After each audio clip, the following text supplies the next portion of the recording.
afternoon, everyone. My name is Dr. Brendan Moon, and I'd like to welcome you all along to INCORE today. This is the first of a series of seminars running alongside our current Accounts and Conflict project. In terms of the project itself, the purpose, the goal of the project will be to create an online digital archive which will offer long-term storage and preservation of personal accounts relating to life in Northern Ireland, the border areas during the period that we know as the Troubles. That will be open to individuals, groups and organisations to deposit their digital copies of personal accounts with this new archive. In terms of the seminar series, we plan to have 5 or 6 in total, and today is the first. And we're very pleased to have with us today Roberta Bacic. I was trying to think how best to describe Roberta. I was going to say a freelance curator. Would that be okay? Just me. Roberta has a long-term interest in the use of apparellos in terms of and quilts, and their use in allowing people to tell stories and experiences of conflict in the past. That relates not only to Northern Ireland, but also wider field, particularly in South America, to Chile. She's going to talk to some of those themes. She's also, over the past number of years, organised a large number of presentations and exhibitions. She's going to talk about that as well. And she's also going to touch upon one of the issues that we're most interested in, is looking at the challenges and opportunities of putting this type of material up online. So, Roberta? Thank you. Well, when trying to prepare, I really found it was quite difficult to put so many things together. The history of textiles in the way they depict conflict.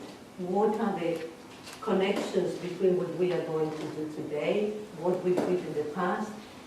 The history of humanity is full of stories of women knitting or sewing and putting stories together and rebelling against the status quo of society. When Penelope was doing her big knitting, she was waiting for the man to come back, and that was telling the passing of time, what war was taking from her, from him. We have other stories that are quite interesting. When one woman was cut off her tongue, and she embroidered the story and passed it on to her sister. So it's long term that this has been a medium by which women, using the medium they do in everyday life, and they are supposed to be sewing for protecting the family and bringing comfort, they use the medium that's familiar to them to go beyond and to break the boundaries and go to other areas that normally is not allocated either to women or to women in that context. Because my expertise resides academically most in arpilleras, I will try to refer for 10 minutes to arpilleras, and we can make all the extrapolations and connections to quilts. And I also would really value that you ask and raise issues and questions so that it's not just my presentation, that you can read in articles that I have been publishing. That's not the point. The point is the conversation, the interaction, the value you can see in that. The other important element attached to this project is that Kane has been archiving all the exhibitions I've done since 2008 connected to conflict. It started like putting one exhibition, that was this exhibition, The Art of Survival, International, an Irish quilt that was here in 2008, organized by the Tower Museum, and then it was archived here because you can't preserve all those textiles. Many of the textiles didn't belong to me, were from Egypt, were from Zimbabwe, from other places, so we stored them. But over the time, the arpilleras that are here, that this was at the exhibition in 2008, have had hundreds of invitations to be here, to be there, to account specifically and mostly about Chile's dictatorship. In this moment, as it's marking 40 years since the military coup, we had an exhibition of arpilleras in New Zealand that was a connection between the expatriates living in exile, the Chilean embassy, and the university. So all kinds of people joined. It's not just academic or just textile artists. It's all gathered together. And as far as I know, and I talked yesterday to Marjorie Agosin, who's the other person who has worked with arpillera for many years, there is no archive of arpilleras anywhere in the world. So this is the first one that gives an account of the arpilleras spread over different collectors, different museums. So I'll just go and read a little bit, if not it's going to go to, I'll speak too long. And please ask as many questions as you want. Here you have an arpillera. Unfortunately, this is an academic space not very geared to textiles, so I couldn't find any appropriate place where to hang them or how to hang them. If the curator of the museum would see me here, I would get a quite strong word, because that's not the way you hang them. You don't pin them, you don't do this, you don't do that to preserve. So all the ones that don't belong to me are on the table and not here, to avoid the pin that damages textile. Now, I will take a recent arpillera to show what it is in size, in template, and what it was originally made during the dictatorship was of the sack of flour. A sack of flour was divided into 6 pieces, and every woman could start depicting a story. First-hand experience. We are talking about first-hand experiences of conflict when women are having problems. They are telling the story. On the one hand, in the sewing space, but on the other hand, in the place where they work. So they used to sit down around the table, and they were sharing their pain, but also their good things and the new ways to approach the topic of the disappearances, of the husbands in exile, tortured, or in prison. So you have to think of the story in itself, of the event that is taking place, but also the opportunity of sharing and the opportunity of making a photograph with a needle and a thread, and mostly scraps of material. If you find a real arpillerista, a woman who wants to be an arpillerista, the first thing she would do, never buy a piece of material. She will work on scraps.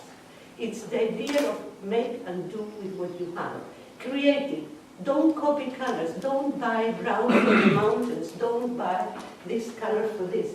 Just do it. Unfortunately, I don't have many arpilleras today here, because 110 are in Argentina now in Park of Memory, a big site of conscience, and 20 are in the Museum of Women in Buenos Aires, and the rest has arrived from New Zealand to Dublin yesterday. So I only could bring what I had at hand, though this piece, I think, has a very significant value, and it was in Amnesty International this year on the 11th of September to mark the 40th anniversary of the military coup.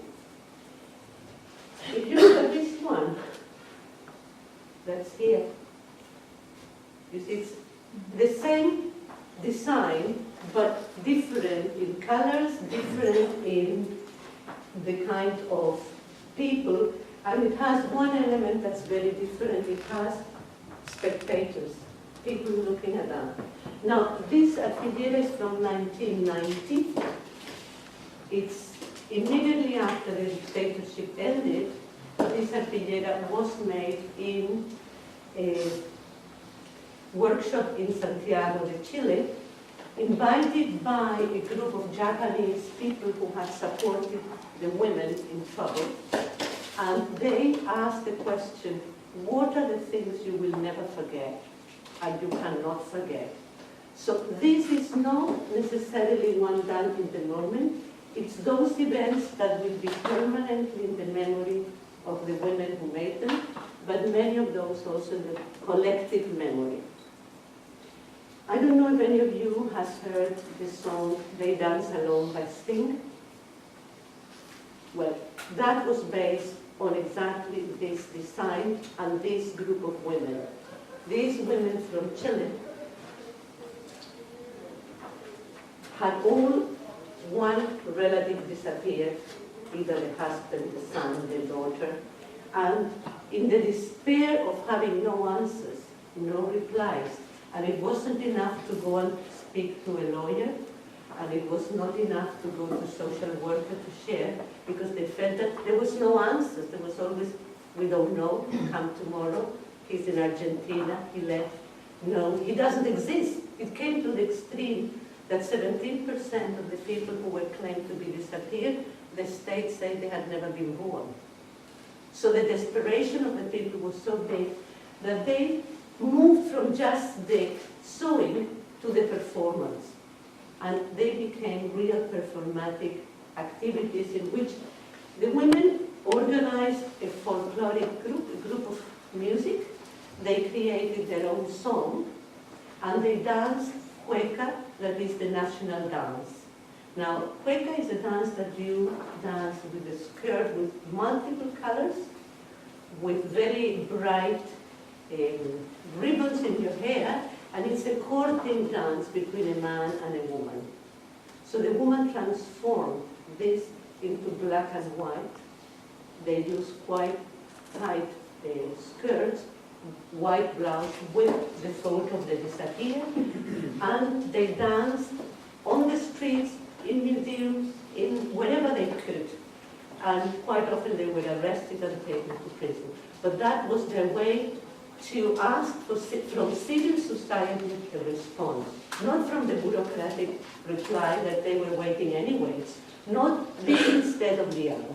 So that is a bit the context of how they were born. And I'd like to mention, before I read the text, this piece that is here is one of the few pieces made by a man.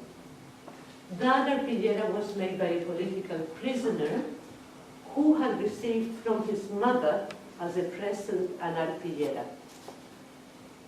He was allowed to bring it in. It was 1977 when the mother visited the son, gets the arpillera, and he decides to respond. And if you, after the talk, can come close, you will see the differences of materials, not much of a needle and thread, but quite a bit of wool, quite a bit of glue, and quite a bit very creatively. And when he couldn't put the frame that the women had done with crochet, he tore his sweater, and you will see that the sweater is put on the borders. And the borders had a very specific meaning.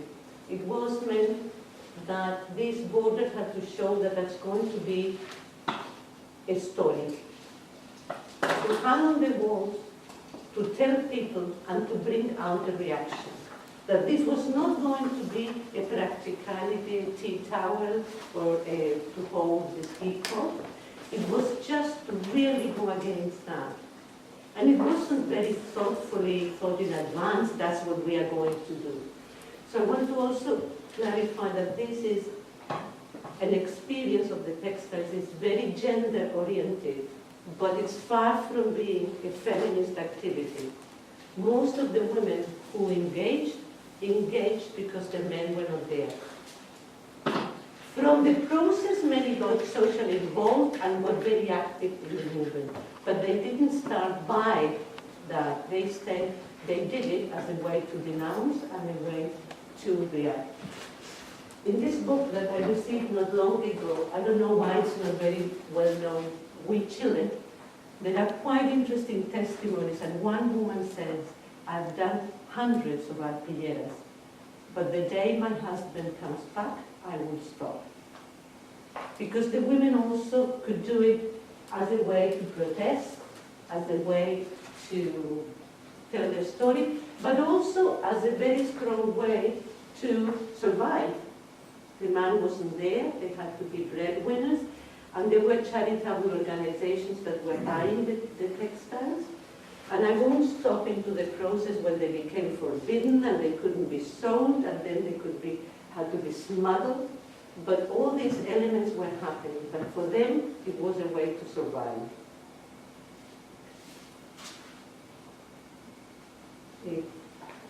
Arpilleras are three-dimensional applique tapestries of Latin America that originated in Chile. The backing of strong Hessian, arpillera in Spanish, became the name of this particular type of sold pictures. Empty potato or flour bags have also been used for the backing, and this has given them their typical size, a quarter or a sixth of a bag. As Ariel Setlin-Cook says, this is an art of poverty. Most of the textiles, be those arpilleras, quilts, or wall hangings, presented in these seminars belong to this category.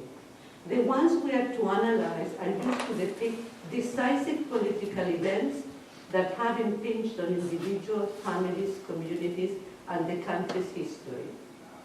The arpilleristas use discarded scraps of material, sewn by hand, and embroidered only occasionally. I will read the quotes, but I will not read it all the time. I can leave you the paper if you want it. And in connection to the arpilleras we are examining, war textiles are born from this urge to find a new language with which to tell a story. And Jorge Semprún, who is a survivor from the Holocaust, wonders if a new language helps, saying, I start to doubt the possibility of telling the story. Not that what we lived through is indescribable, it was unbearable. So this element, and now imagine the sewing makes it quite bearable. You are talking to another person, you are pushing the needle in and spinning it out. You are having a connection to this piece of cloth. You have it in your hand.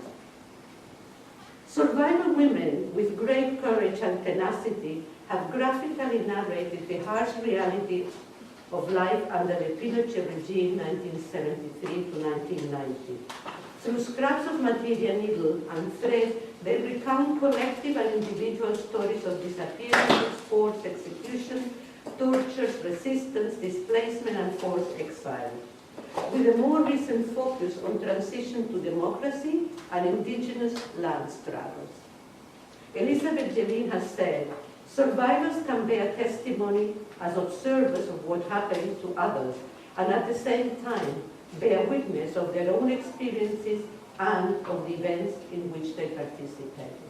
End of the quote. This is exactly what an arpillera does.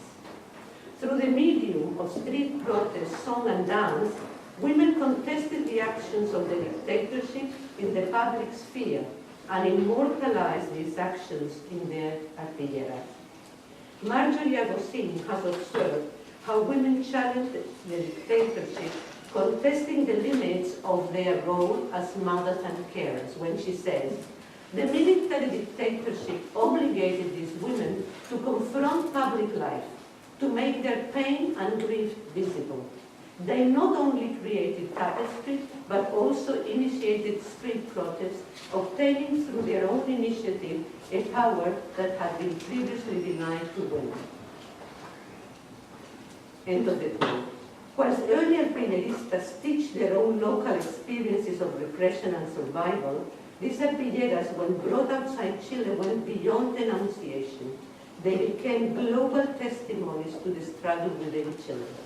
They contested the narrative of the state in the wider world, which helped them to indict the regime in the court of international public opinion. Exhibiting these arpilleras as significant political testimonies and works of art in museums, universities, art galleries, embassies and community spaces worldwide contest their positioning as primitive folk art. So we take it from that to make them really a way of account of the conflict. And I think the best example is the exhibition we have now in the Site of Conscience, that is the Park of Memory in Argentina. So when you walk to the room where the arpilleras are, you walk along the walls. You can't avoid it. You have no other way than going step by step up to go to the room, have to twist 2 or 3 to see the walls with the names of thousands of disappeared, and you read Juana Maria, 26 years old, by year, by alphabet, organized. So this is a site where they are in this moment, what had not been imagined before, from home to there. Thus, at every stage of their journey, from inception to exhibition, arpilleras challenge and contest, testimony to their enduring and global power. The technique developed rapidly, and the arpilleras you see are full of creativity, both in technique and subject matter. Some arpilleristas were skilled needle workers, while others were novices. Applique was more suitable than embroidery, both because of the level of skill required was easier to reach and production was speedier. Using whatever material was to hand for the characters, buildings, and other elements of their poblaciones made them colorful, intriguing, and rather cheap to produce. And that's another element, they're very colorful. So you think it's very beautiful, very naive, very nice, and once you're there, the story, you engage with the story. It's very difficult to go back. And I remember in 2008, I brought a big quilt from Peru. There was a your card at the back of the card brought to Delhi, in which women from Peru responded to the Truth Commission, not in words, by a textile that showed the life before and after the war. The material used can make some pieces particularly poignant. Agustin informs us that creating arpilleras from the clothing of missing family members as well as from their own clothing was common practice for the early arpilleristas, who often had no other material available to them. One artillerista told me around 1991, I can remember us using the trousers, shirts, pullovers, pajamas, and even socks of our disappeared to sew and stitch our artilleras. So then you have on the one hand the story, but on the other hand the concrete material, memory material of the person. So it is also a way to let go.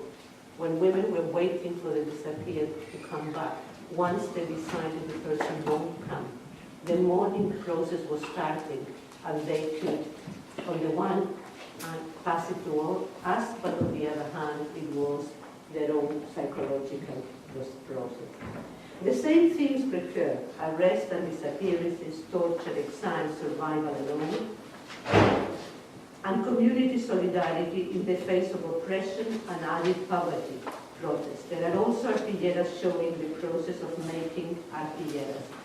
And I think I'm not going to read the rest, to go a bit toward other materials if you are interested in more bibliography or this little very made for today.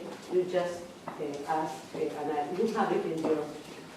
And I must thank publicly Bridge Doherty, who is the person who works with me and very carefully writes the stories that go with each of these pieces. And that means sometimes months of research in the books of the time, connecting the closest person to have the piece or who made the piece, and then writing a little caption and then finding permission to publish, and all this that she could tell you a bit more on how we have been doing it over the years. I will, because we are in Northern Ireland today, I am going to refer to one very specific project that is called Stitching and Unstitching the Troubles.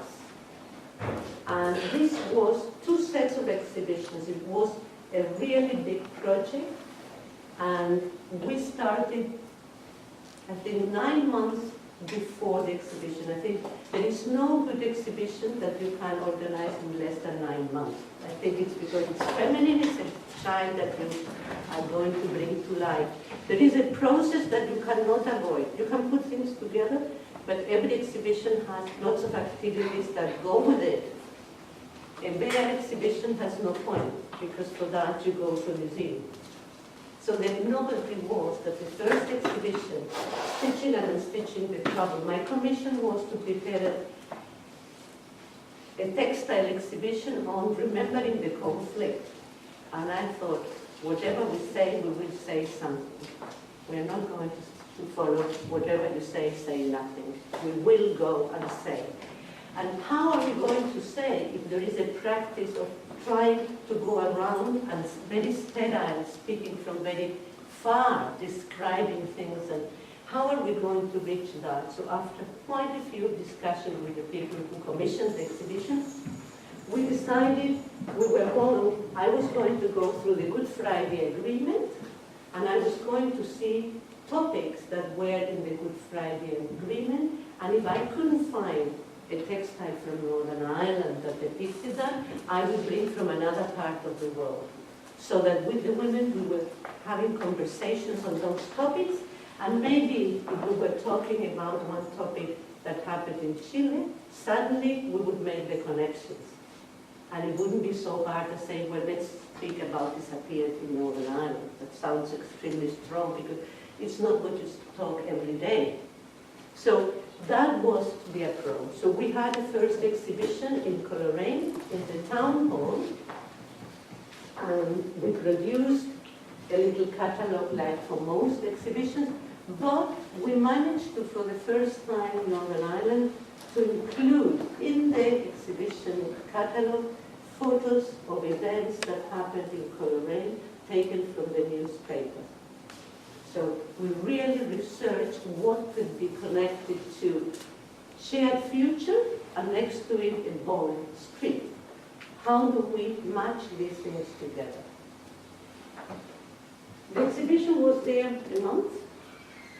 Yeah, we had guided tours, we had several workshops, we had a workshop with the staff. Everybody, from the boss to the cleaner, everybody met together on a Saturday morning to sit down and make little drawings and talk about the process and personalize it. And all the pieces were then used for the exhibition too. And then over the winter time, workshops happened at community level, and arpilleras were produced. There was a facilitator, and the second exhibition that took place in Ballina had the 21st, I would say, Northern Ireland arpilleras. And you would be surprised to see that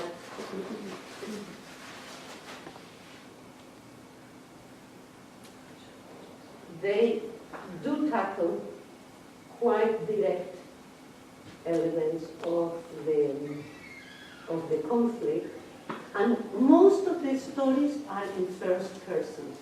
So events the woman who made it had experienced, seen, or been part of. Bridge was again the person who connected to the woman who made it, to the facilitator, to tell this. We have a story for each of these. It wasn't the best of all processes because we didn't have the time to go back to the women somewhere in very remote villages, and time was getting short. But I don't need to tell you what it shows. It is very eloquent. This is a very interesting piece.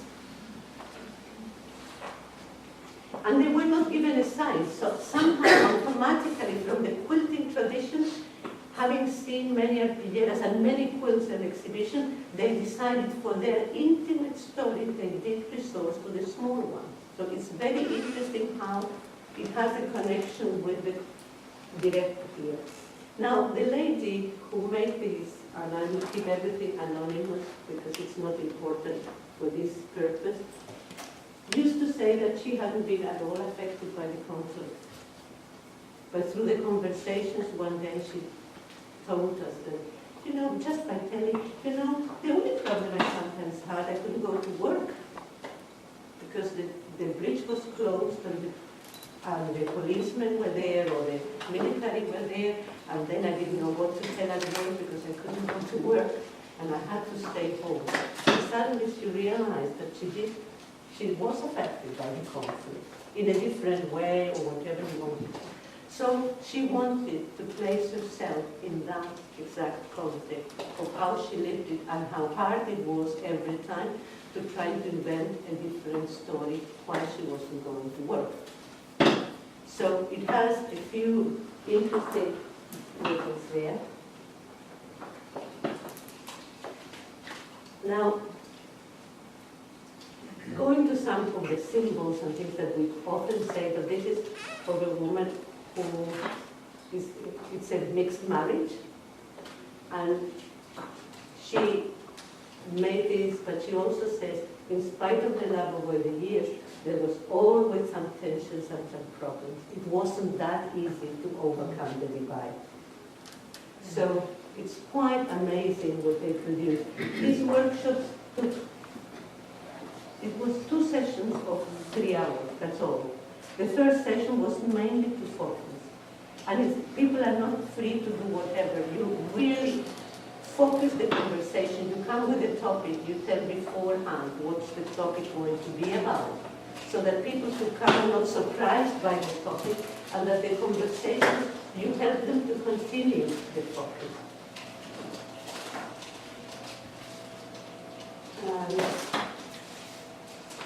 Here you have the little one.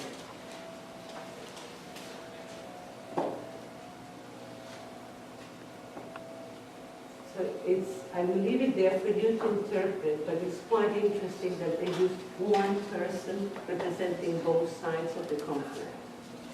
So it doesn't matter from when it comes, it comes. So this element for me was quite a discovery of the transition from the beginning, when everybody was sitting very uptight and not wanting to talk about anything 2 years before, up to the moment when just people were going through their narrative. I think that is what I'd like to say. Plus, I prepared a PowerPoint that I'd like to go quickly, very quickly through, so that we then can talk about the stories that go with the pieces.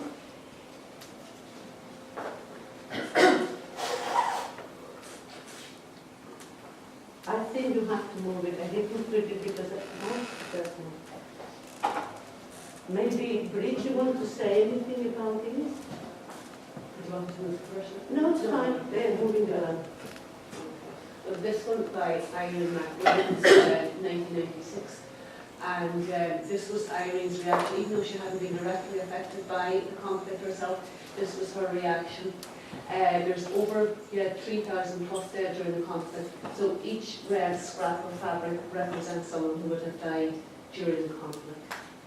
And there's even like teddy bears, there's, representing a child who would have died. And this is Irene's quilts.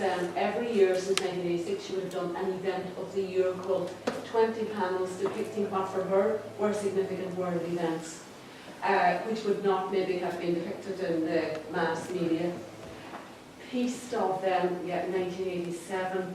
That's again, sort of the dove, which is synonymous with peace, and the dove hurtling towards the rocks. This is actually one quite fast. Executed at dawn. That relates back to the First World War. It was a group of soldiers, I can't remember how many, who were charged with cowardice and were executed. And then 80 years later, they were pardoned. Lost children of war, again, that was, I'm trying to think about that. Maybe just stop it a minute, or do you want? Can you stop it? Yeah. Yeah, the lost children of war, that was again Irene's reaction to conflicts on a global scale and children being victims. She portrayed them as faceless because it knows no borders. And the little messages, that was just, giving the child's age, where they were from, that type of thing, and looking for their parents. Women's rights and human rights, this was 1995, made for the first Beijing World Conference, or the fourth Beijing Conference on Women. It was an all-island quilt, women's centres, youth groups, individual women would have done that as well. Shared visions, and that was, Belfast-based women's groups from all areas of the community. And just some office images then that featured on them. No Going Back, Sonia Copeland, 2009. And that was Sonia's reaction To the murder. Can you stop it there? to well, you can read it in the...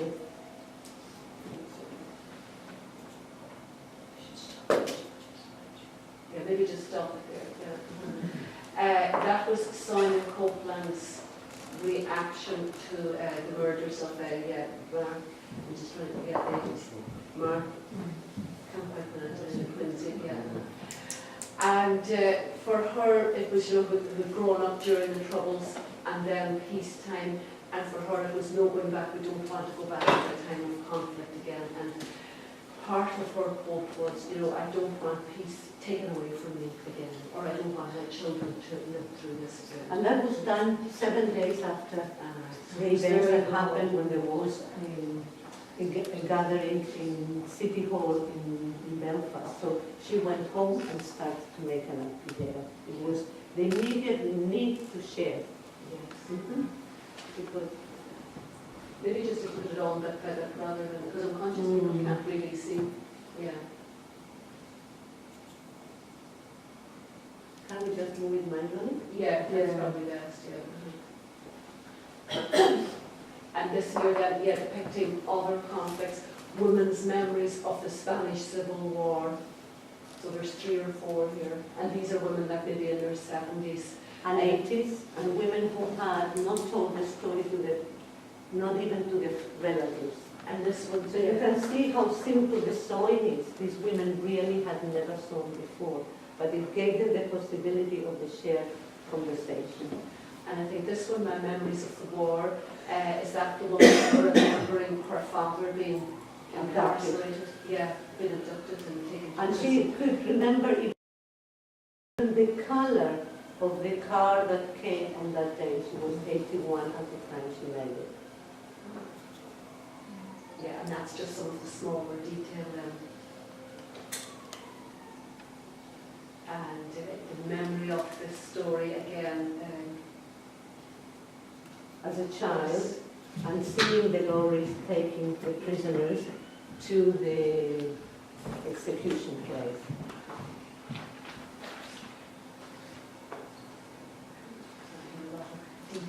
And look at the buttons and the creativity with whatever. How she had to work as a child while her father and her mother had been incarcerated. So you can see the expression with very little, non-sophisticated, with just the little stitch. And I want to stop here for 1 second, because this is a piece done by the same women 3 years later, after having the very raw experience told. Just as it came back at the time they started, they went to research and study quite a bit about exile in the Catalonian area. So now you can see the technique is much more developed. The topic is much more for the community, not just the personal testimony. And they have managed to go and bring some academics who have researched on the Spanish Civil War to come and tell them, and they go and depict. So one of the things that called their attention from the testimonies they read was that some women, when they were walking over the Pyrenees, and the children died, had to bury the children in the sand. And so they found a way now with much better stitches and technique as they have developed to show it. Thank you. Sorry for having to bust it with that. And here the action of the people trying to go up to the mountain.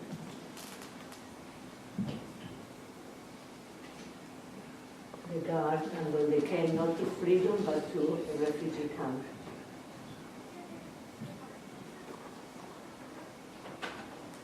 These are quite speak for themselves. So.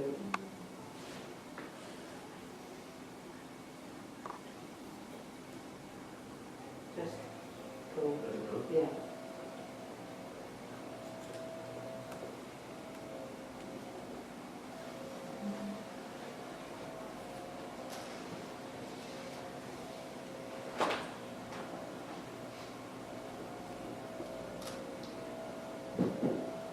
This brought up lots of conversations and discussions when we showed it in Coleraine. It was quite poignant how it triggered and made connections to the history of Northern Ireland. It's also we were doing the background information and captions. It was relating it then to the parallels in Northern Ireland.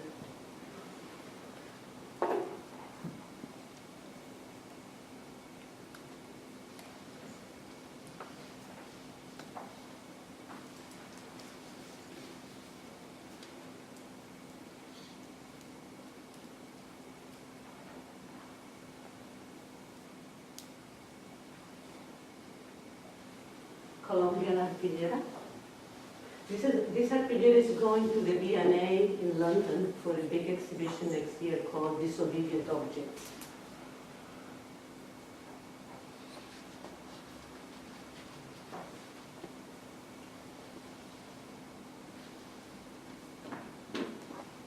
It was interesting looking at displaced positions in Northern Ireland during the conflict.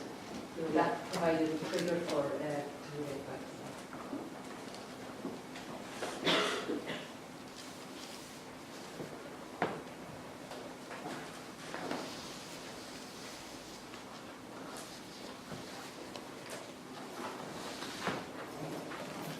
This is one of those that's made with the clothes of the disappeared person, the trousers, the shirt, and the mountains with the pajamas.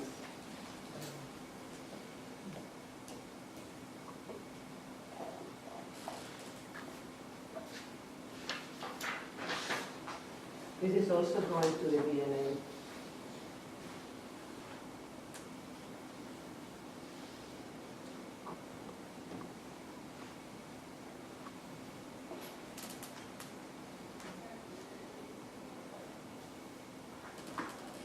And this goes more to transitional issues, where people started to get involved in what to do in order to create truth, justice, and reconciliation. So moving from one stage to another. And sometimes some of the women didn't move. It was other women who took other topics, not necessarily the same women who talked about disappearances who have talked about them.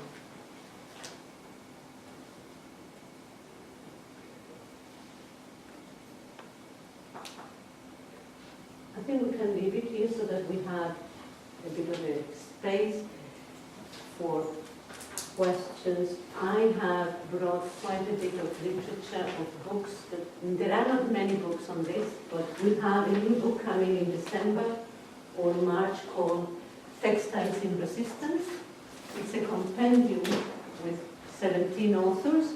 The editor is Marjorie Agustin, and I have a chapter on arpilleras.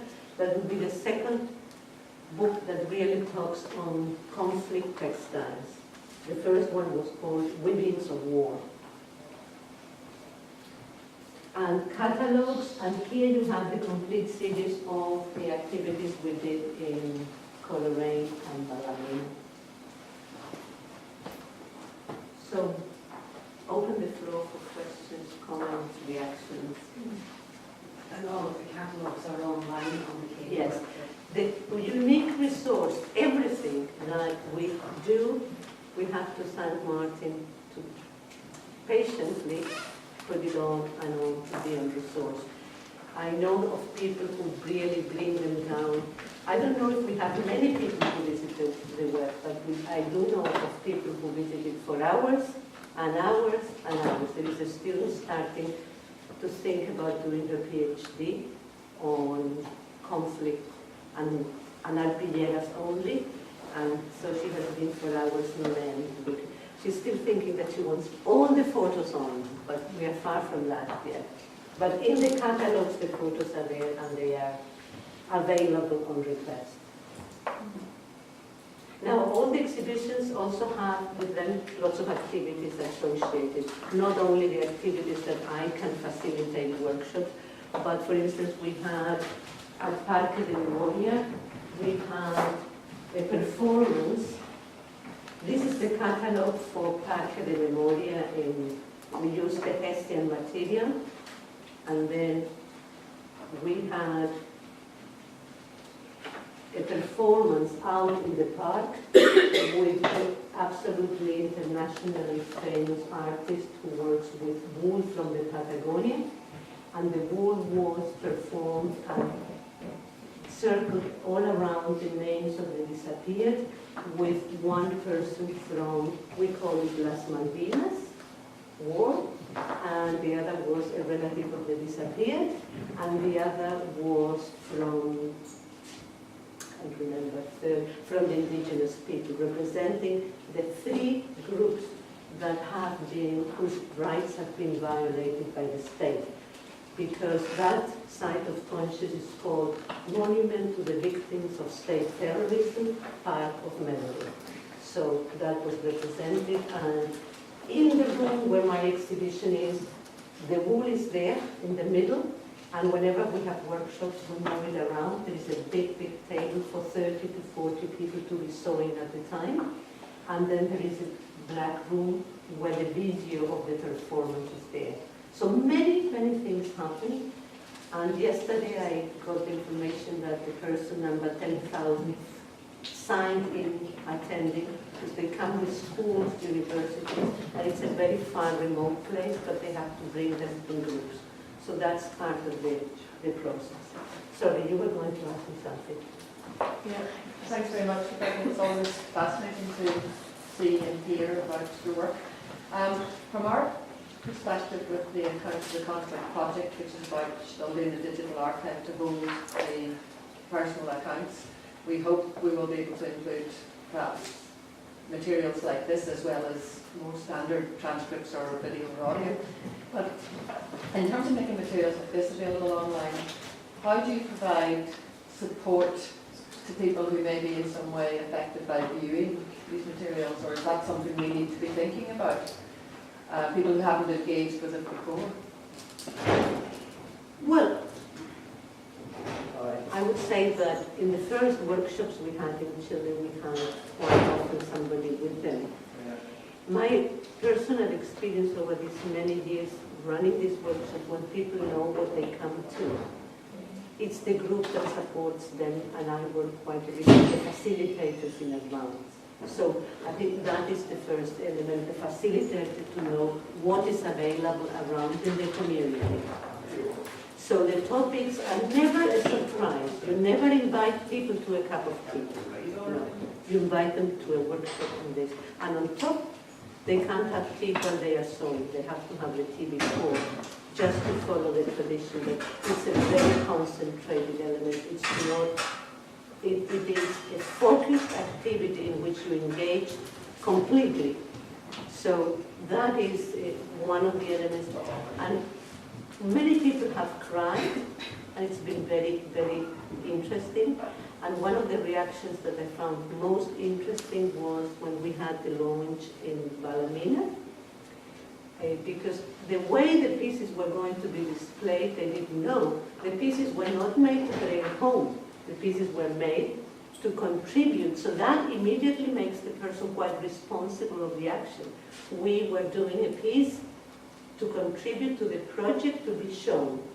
And then, as a curator, my task was to find where they were going to be hung. And so I was given many suggestions, but my idea was that I was going to place them by content.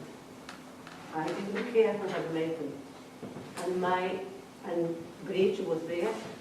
When women from the divide saw their pieces together, they hugged each other. They couldn't believe it, that something they had done was on exhibition in the museum, and they were together. Nothing happened. The world did not collide. Nothing happened. It was a very, very significant moment when they saw their pieces on display as an acknowledged truth, as an acknowledged experience, and an acknowledged work they had done together. So I think that has been a bit the care we have made, and of course on the day of the launch, the people who brought them to the workshops were there. So that was quite well catered for. But also not in an overprotective way, because using your own mechanism of coping. I would be very interested in, because you said those arpilleras were made to create a reaction. So could you say more about the reaction that came from the viewers who actually came to see the exhibitions?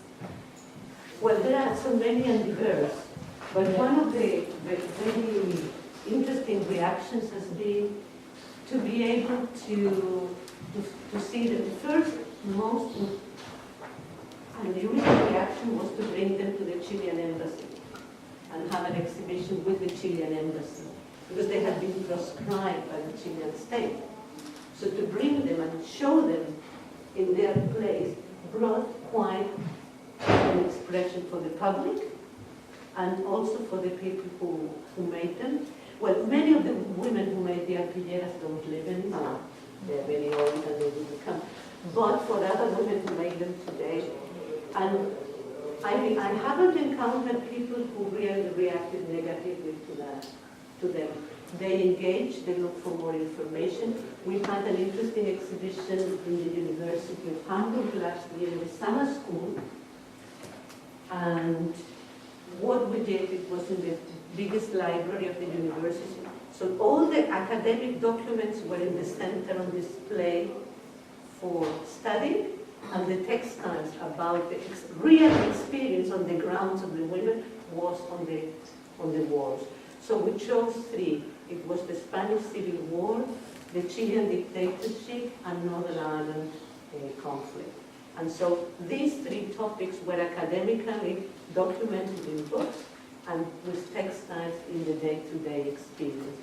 And that still brings lots of people who write in the blogs of the university of the impact it had in them, because for many students it was a very detached experience. It was so long ago, so to have an idea of what it meant on the ground was very interesting.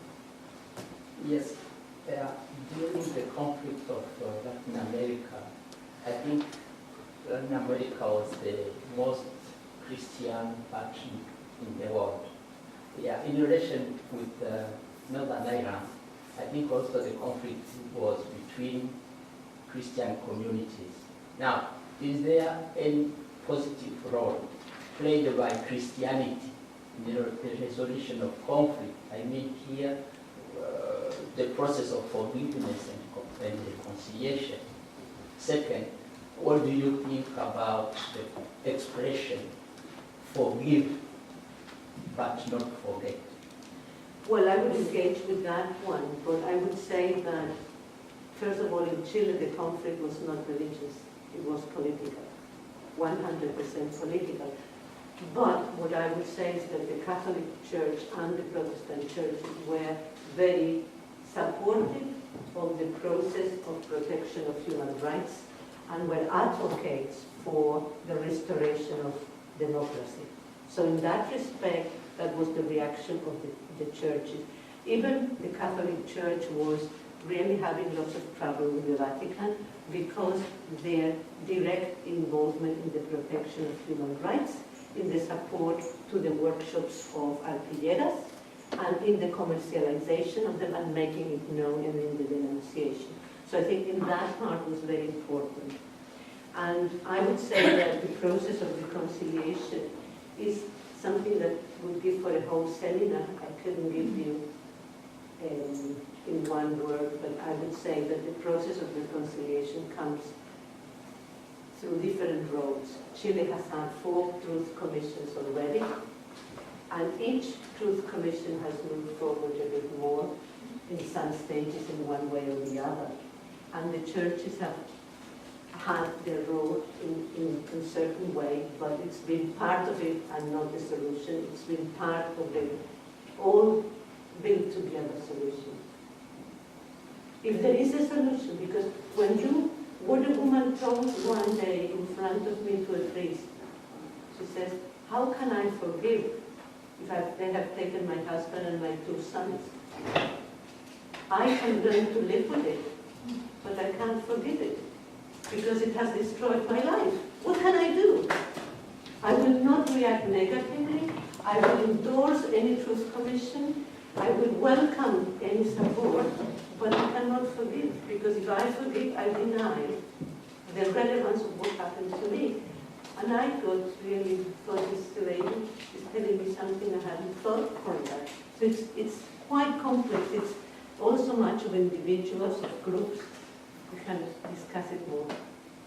But it wasn't a religious conflict in Chile at all. But I mean, it wasn't a religious conflict, but I mean, Chile was Catholic. So I mean, the role played by the Christianity in Christian. General Pinochet was a Catholic too. So well, we won't go into that discussion here. We're going to discuss the textile. There are quite interesting textiles on the visit of the Pope to Chile that show where women looked at the Pope as a person that could help them. So they called him, welcome Juan Pablo, John Paul, in a very direct discourse, looking at him as an individual, as a person with respect and dignity that he helped with in that process. Have children ever made any, or have they ever been encouraged? Yes, there are, and there are a few pieces also very interesting that in which children did drawings and the mothers turned them into arpilleras, especially in Peru. There's a huge amount of them. They are very, very striking. Any other question? We are.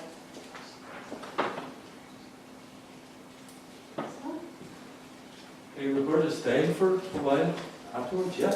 So she'll be available if anybody wants to follow up the conversation. A couple of housekeeping things. There's tea and coffee in the front room if you want to, and sandwiches if you want to go in and help yourself. The only thing is we have to be out of that room for 2 o'clock, so if you want to bring them back in here and sit and have your coffee and sandwiches in here, feel free to do so. The other thing would be when you come in on your seats, there was a evaluation form. Could you just fill that in? And then just leave it, there's a little box sitting outside as you come in the door. You just fill that in and pull it in anonymously into the box.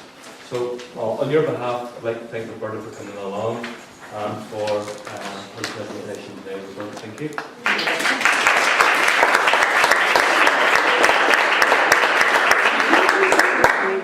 Can we access that? Yeah. It's all here. We have exhibitions, exhibitions currently on, and if you go, for instance, to Parker's memory, you already have the catalog, and every document that exists is there on the website. And you can even here see how the work takes place.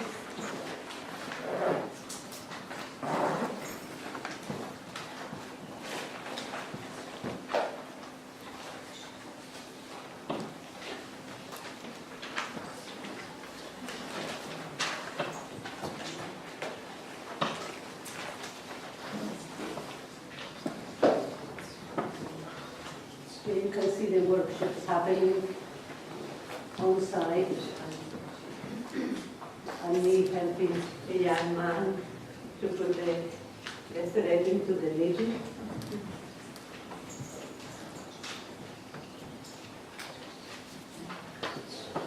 The setting up of the exhibition. So we will have with Kane, we'll have to work out how to do the narrative of the stories and what has to go with the textiles. This is a task to do. Thank you.